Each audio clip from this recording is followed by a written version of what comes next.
యేసయ్యా నా హృదయ సింహాసనం నీకంకితమయ్యా. 2వ రాజుల గ్రంథము 19వ అధ్యాయము 14-15 వచనాలు. హిజ్కియా దూతల చేతిలో నుండి ఆ ఉత్తరము తీసుకుని చదివి యెహోవా మందిరములోనికి పోయి యెహోవా సన్నిధిని దాన్ని విప్పి పరచి యెహోవా సన్నిధిని ఇట్లని ప్రార్థన చేసెను. చాలండి. మనందరికీ బాగా తెలుసు హిజ్కియా జీవితంలో జరిగిన చాలా సంఘటనలు మనకు తెలుసు, మనం ఎరుగుదము, చాలా విన్నాము, చాలా నేర్చుకున్నాము. హిజ్కియా గారి జీవితంలో నుంచి కొన్ని లక్షణాలు కూడా మనం నేర్చుకున్నామన్నా ఇప్పటికీ నేర్చుకోవాల్సిందే. క్రైస్తవుడు లేక క్రైస్తవురాలు చచ్చిపోయేంత వరకు వాక్యములో నుంచి ఏదో ఒక అంశాన్ని, ఏదో ఒక లక్షణాన్ని, ఏదో గుణాన్ని యేసుక్రీస్తు ప్రభులో నుంచి నేర్చుకుంటూనే ఉండాలి. నాకు అన్నీ వచ్చినాయి, నేను నేర్చేసుకున్నాను, నాకు ఇంకా రానిదేముంది, నేను పరిపూర్ణురాలని, నేను పరిపూర్ణుడు అని అనుకోవడానికి లేదు. అనుకున్న వెంటనే మనం పడిపోయినట్లే. ఎప్పుడు కూడా మనం చనిపోయేంత వరకు క్రైస్తవ జీవితంలో వాక్యములో నుంచైనా, వాక్యములో ఉన్న యేసుక్రీస్తు ప్రభులో నుంచైనా, ఆయన లక్షణాల్లో నుంచైనా, ఆయన మనముందించిన భక్తుల్లో నుంచైనా ఏదో ఒక లక్షణాన్ని ప్రతిరోజు నేర్చుకుంటూనే ఉండాలి. ఈ ప్రతిరోజు దేవుని వాక్యములో నుంచి కొన్ని లక్షణాలు నేర్చుకుంటూ ఉండగలిగితే ఒక పరిపూర్ణమైన వ్యక్తిత్వాలుగా మన జీవితాలు మార్చబడుతూ ఉంటాయి. ఆమేన్ చెప్పండి. హల్లెలూయా. హిజ్కియా గురించి మనకు తెలుసు. హిజ్కియా అంటే అర్థం ఏంటంటే యెహోవా యొక్క బలం, లేకపోతే దేవుని యొక్క బలం. అందరూ చెప్పండి, హిజ్కియా అంటే అర్థం ఏంటి చెప్పండి. దేవుని యొక్క బలం అన్న పర్వాలేదు, యెహోవా యొక్క బలమైనా పర్వాలేదు. హిజ్కియా అష్షూరు రాజు హిజ్కియా మీదకి దండెత్తి వచ్చినప్పుడు చాలామంది రాజులు, హిజ్కియా ఇశ్రాయేలు రాజా యోధా రాజా? యోధా రాజా. చెప్పండి, హిజ్కియా ఏ రాజుల్లో ఒకడు? యోధా రాజుల్లో ఒకడు. సౌలు ఎన్ని సంవత్సరాలు పరిపాలించాడు ఇశ్రాయేలు రాజ్యాన్ని? దావీదు ఎన్ని సంవత్సరాలు పరిపాలించాడు?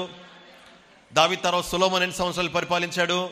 సొలొమోను తర్వాత రెహబాము కాలంలో రాజ్యం 2గా విడిపోయింది. 10 గోత్రాలు ఇశ్రాయేలు రాజ్యముగా, 2 గోత్రాలు యోధా రాజ్యం. ఈ యోధాని పరిపాలించిన రాజుల్లో ఒకడైన రాజు హిజ్కియా. హిజ్కియా అంటే అర్థం ఏంటి చెప్పండి. దేవుని యొక్క బలము. అందరూ చెప్పండి, దేవుని యొక్క బలం. హిజ్కియా అష్షూరు రాజుకి పన్ను కట్టకుండా, తండ్రి చేసిన పనిని హిజ్కియా చేయకుండా, ఎవరు చేసిన పని చెప్పాలి? తండ్రి చేసిన పని హిజ్కియా చేయకుండా, తండ్రి ప్రతి రాజుకు పన్ను కడతా వచ్చాడు, ప్రతి రాజుకి లొంగిపోతా వచ్చాడు. అలా కాకుండా హిజ్కియా నాటికి హిజ్కియా దేవుని పట్ల భయమున్న భక్తిని కలిగి ఏ రాజుకు లొంగిపోకుండా, ఏ రాజుతోనూ సంధి చేసుకోకుండా, దేవునితో మాత్రమే సంధి చేసుకుని తన ప్రయత్నాలైనా, తన సంధి అయినా, తను లొంగిపోవడమైనా, తను లోబడ్డమైనా, తను ఆరాధించిన ఏది చేసినా దేవుని మాత్రమే తన జీవితంలో పెట్టుకొని, దేవునితో మాత్రమే సంధి చేసుకుని, మిగతా ఏ రాజులతో యుద్ధానికైనా సిద్ధపడ్డాడు కానీ సంధి చేసుకోవడానికి మాత్రం సిద్ధపడ్డాడు. రాజీ పడని జీవితం. చెప్పండి, ఏ జీవితం?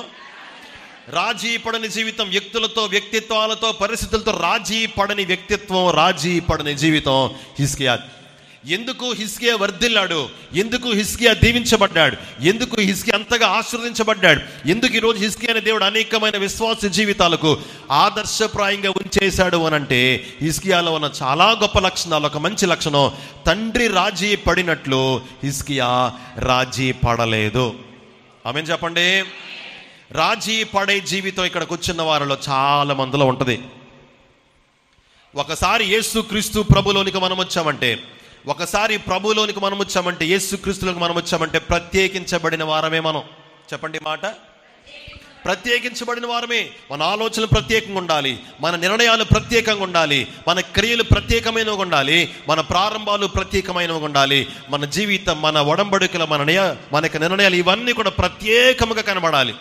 ఇది వరకు ప్రభులోనికి రాకముందు మనం వేరు, ప్రభులోకి వచ్చిన తర్వాత వాక్యాన్ని ధ్యానం చేస్తున్నప్పుడు, వాక్యాన్ని వింటున్నప్పుడు మన జీవితాలు పూర్తిగా భిన్నమైనవి, పూర్తిగా ప్రత్యేకించబడిన జీవితాలుగా మన జీవితాలు ఉండాలి. ఆమేన్ చెప్పండి. హల్లెలూయా. రాజీ పడని జీవితం. అష్షూరు రాజుతో రాజీ పడలే. ఎవరు రాజీ పడ్డారు? ఒక మంచి విషయం చెప్తాను. రాజీ పడని జీవితం నీకుందా, నాకుందా? శోధనలు వెంటనే సిద్ధంగా ఉంటాయి. ఒకరి జీవితంలో కష్టాలు ఉన్నాయనంటే వారు భయభక్తులుగా లేరు అని అనుకోవడానికి లేదు. ఒకరి జీవితంలో ఇబ్బందులు ఉన్నాయంటే వారు ప్రార్థన చేయట్లేదు అనుకోవడానికి లేదు, అనర్థం కూడా.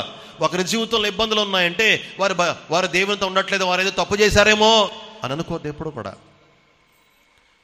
హిజ్కియా తండ్రికి ఏ కష్టాలు లేవు, కానీ హిజ్కియాకి వచ్చి పడ్డాయి కష్టాలు. ఏ రాజుతో అయితే రాజీ పడలేదో అదే రాజు హిజ్కియా మీదకి ఎలాగొచ్చాడు తెలుసా?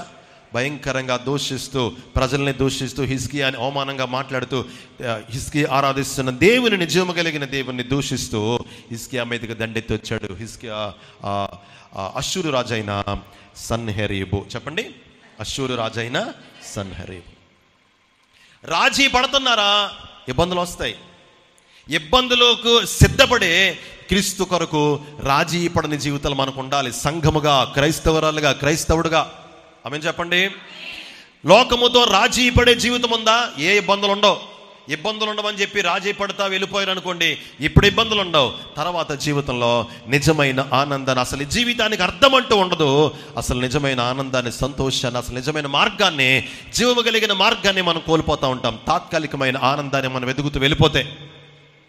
విశ్వాసంగా మన ఆధ్యాత్మిక జీవితాలు ఎంత ఎత్తుకు ఎదగాలనంటే లోకముతోనూ, లోకములను మనుషులతో, లోకములను పరిస్థితులతో, కొన్నిసార్లు మనకి ఇష్టమైన వాటితో రాజీ పడిపోయే జీవితాలను సున్నితంగా తీసి మనం ప్రక్కన పెట్టేయాలి.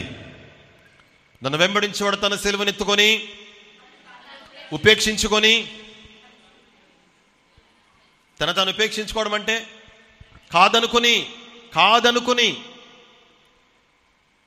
ప్రతిరోజు కొన్ని విషయాలు మనల్ని మనం కాదనుకోవాలి క్రైస్తవ జీవితంలో. మీకు అర్థమైందా అసలు క్రైస్తవ జీవితం అంటే ఏంటో? బాప్తిస్మం మేము తీసేసుకుంటామండి, మందిరంకి వచ్చేస్తామండి, అంత సులువు కాదండి. అంత సులువు కాదు క్రైస్తవ జీవితం. విశ్వాస జీవితం ఎంత కష్టతరమైనదో అంత ఆశీర్వాదకరమైనది, అంత ఆనందమయమైనది. ప్రతిరోజు మనకిష్టమైన కాదనుకోవాలి మనం. ప్రతి వ్యక్తి దగ్గర, ప్రతి మాటల్లో, ప్రతి స్థలాల్లో, కొన్ని సందర్భాల్లో నాకు ఇష్టమైంది కాదనుకోవాలి, మీకు ఇష్టమైంది కాదనుకుంటూ ప్రతిరోజు ఒక తెలియని ఆనందాన్ని అనుభవిస్తూ ఉండాలి. ఆమేన్ చెప్పండి. కొన్ని కాదనుకుంటూ బ్రతకడమే, కొన్ని వదిలేసుకుంటూ బ్రతకడమే క్రైస్తవ జీవితం. ప్రతిరోజు హల్లెలూయా.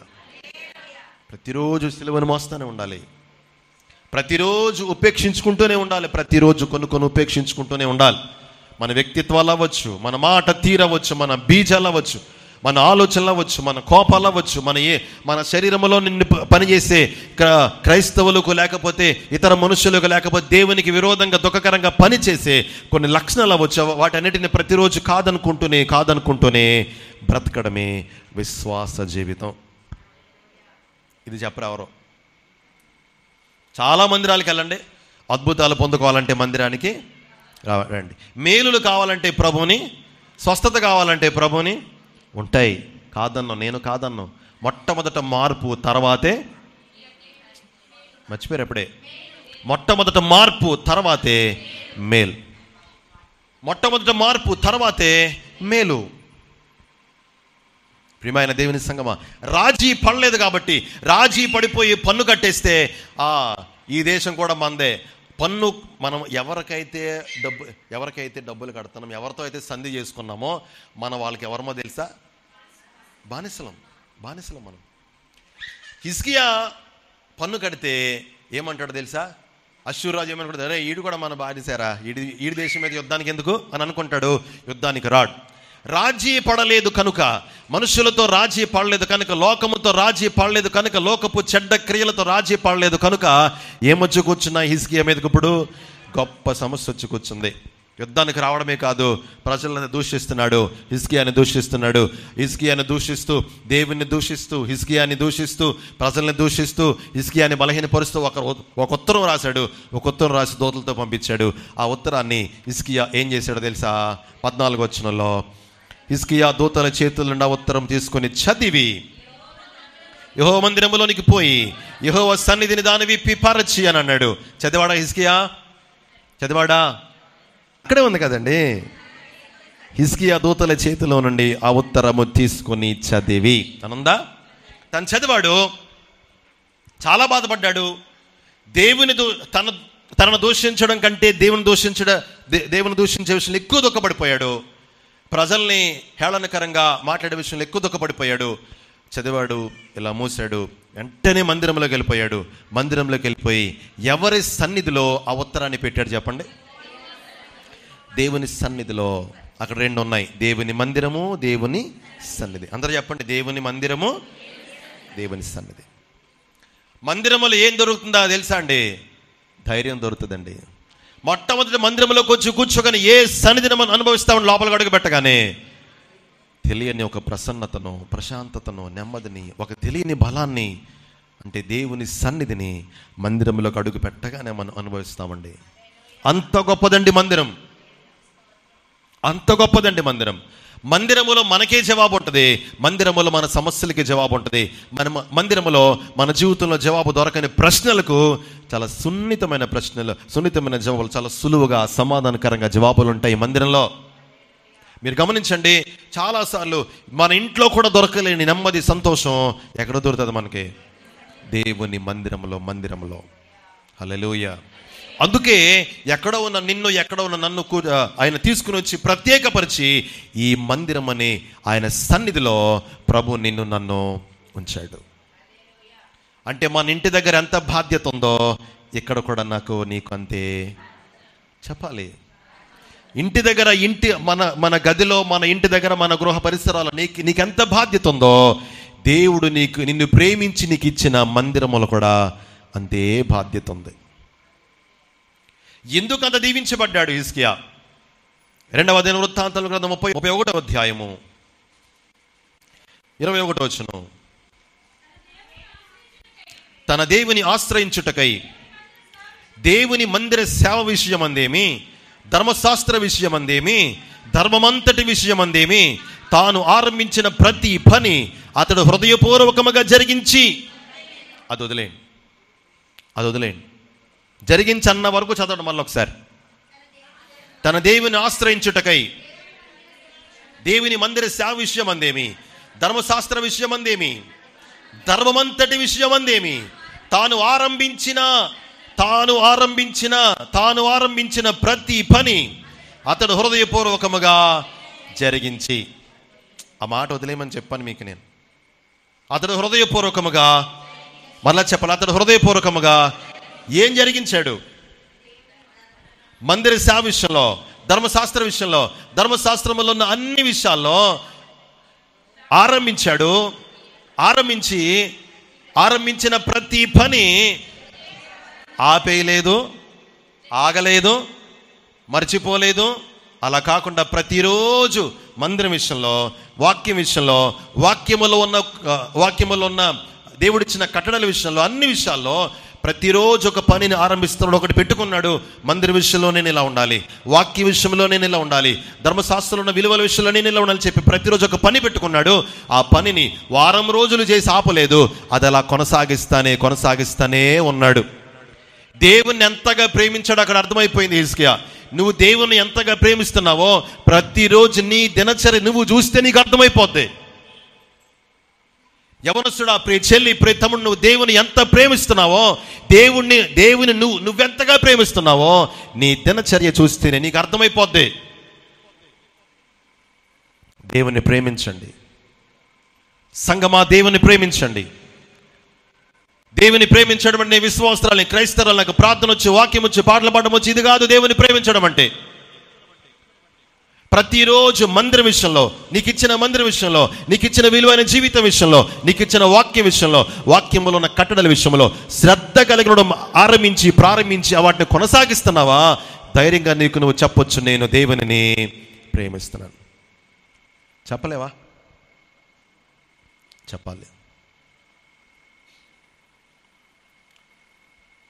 ఇప్పుడు చివరిలో ఉన్న పదం చదవండి. అందరు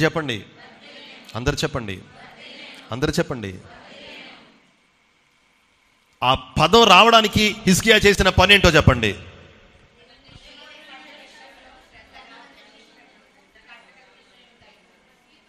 తన వ్యక్తిగత జీవితాన్ని ఎవరి కొరకు మార్చుకున్నాడు? ఎవరితో బ్రతుకుతున్నాడు? ప్రభు హిజ్కియాకి అనుగ్రహించిన మందిరం విషయంలో శ్రద్ధగా నేను రాజును కదా, నేను చేయడం ఏంటి? నేను మంచి ఉద్యోగస్తునిగా నేను చేయడం ఏంటి? ఇక్కడ నేను పూర్వ భక్తురాలను కదా, నేను భక్తుని కానీ సేవకుండు కదా, నేను పరిచారకుడు, నేను యవనస్తులు అందరికంటే పెద్దాని కదా, పెద్దోని కదా, నేను చేయడం ఏంటి? నేను గవర్నమెంట్ ఉద్యోగస్తుడిగా నేను చేయడం ఏంటి? మందిరంలో గవర్నమెంట్ ఉద్యోగాలు అవ్వచ్చు, భక్తి పూర్లం అవ్వచ్చు, ప్రార్థనా పూర్లం అవ్వచ్చు, ఇవన్నీ పనికిరావండి మందిరంలో. ఒకసారి మందిరంలోకి వచ్చి కూర్చున్నామంటే నేనైనా దేవునికి ఒకటి, నువ్వైనా ఒకటే, వాళ్ళైనా ఒకటే, నేనైనా ఒకటే, వారైనా ఒకటే, మీరైనా ఒకటే, అందరం ఒకటే. మందిరంలో పని చేయాలి. మందిరంలో పరిచర్య చేయడం నేర్చుకోండి, ఆరంభించండి. మందిరముతో మన జీవితాలు ముడిపెట్టుకోవాలి. కొన్నిసార్లు మనం నాకంటూ ఒక కుటుంబాన్ని దేవుడు, ఆ కుటుంబాన్ని నేను విడిచిపెట్టుకోకూడదు. అది సంఘములో ఎదుగుతున్న నాకుండవలసిన లక్షణం, కుటుంబంలో నీకుండవలసిన లక్షణం. ఆమెను చెప్పండి. నీకు ఏ మందిరం ఇచ్చాడు, ఆ మందిరంలో కష్టం ఉన్నా, ఇబ్బంది ఉన్నా, ఏమున్నా నీకు దేవుడిచ్చిన మందిరాన్ని ఎప్పుడూ కూడా విడిచిపెట్టకూడదు. హల్లెలూయా. ఎప్పుడు వర్ధిల్లాడు హిజ్కియా? అప్పుడే వర్ధిల్లాడు. చెప్పండి, ఎప్పుడు వర్ధిల్లాడు? అప్పుడే వర్ధిల్లాడు. మనకా వర్ధిల్లడం కావాలి, ముందు అక్కర్లొద్దు. మనకా వాగ్దానం కావాలి, షరతులు అక్కర్లొద్దు. మనకా వాగ్దానం కావాలి, కట్టడలు అక్కర్లొద్దు. దావీదుకి దేవుని కట్టడాలంటే చాలా ఇష్టమంట. కీర్తనకారుడైన దావీదుకి కట్టడంటే చాలా ఇష్టం. ప్రభువా, నువ్వు ఏ కట్టడిస్తావు, ఏ ఆజ్ఞలు ఇస్తావు చెప్పి నేను చేసేస్తాను అండి. నాకు ఇష్టం. నీకు ఇష్టమైన బ్రతకడం నాకు ఇష్టం. అది విశ్వాస జీవితంలో నీ నియమం అయిపోవాలి, నా నియమం అయిపోవాలి. ఆమేన్ చెప్పండి. అలా చేదోడు వాదోడు నీవేగా, పాదాల దరి చేరితి యేసయ్యా. చేదోడు వాదోడు నీవేగా, పాదాల దరి చేరితి యేసయ్యా. నీదాపు చేరిన మరణంబు లేదయ, ఆధారం నీవేన యేసయ్యా.